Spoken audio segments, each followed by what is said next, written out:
ଦେଖିପାରୁଥିବେ କେଡେ କେଡେ ମାଛ।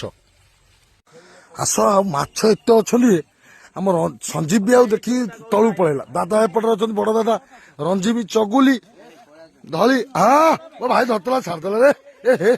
ଏଇ ସେଇପଟେ ବାଳିଆ ଗୁରା ସବୁ ଛାଡିଦେଲେ। ଯାଉ ଯାଉ ଯାଉ ସେପଟକୁ। ବା କକା ଆମର ବଡ ଶେଉଳ ଗୋଟେ ଧରି ନେଇଛନ୍ତି।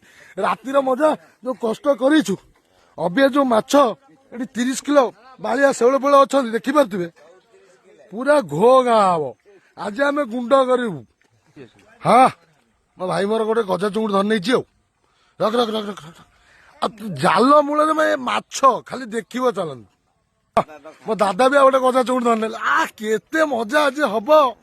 ଜାଲ ମୂଳକୁ ଚାଲନ୍ତୁ, କେତେ ମାଛ, 20 କିଲୋ ଖଣ୍ଡ ମାଛ ଏଠି ଅଛନ୍ତି। ହଁ ହଁ ଠିକ ଅଛି ଠିକ ଅଛି ଠିକ ଅଛି। ଜାଲଟା ପୁରା ବଢିଆ ସାଣ ସଞ୍ଜୀବୀ, ବିକି, ରଞ୍ଜିବ, ବଡ କଆ ସାନ କଆ ପୁରା ଧରିକି ବାଗିକି ଆସ, ସେ ମାଛଟା ପଳେଇବେ ସବୁ। ନଈ ମାଛ ଖାଇବା ପାଇଁ ଆମେ କେତେ କଷ୍ଟ କରୁଛୁ। ଆମର 6-7 ଭାଇ, ଦାଦା 2 ଜଣ, ଆମେ କେତେ କଷ୍ଟ କରୁଛୁ ଖାଲି ନଈ ମାଛ ଖାଇବୁ ବୋଲି।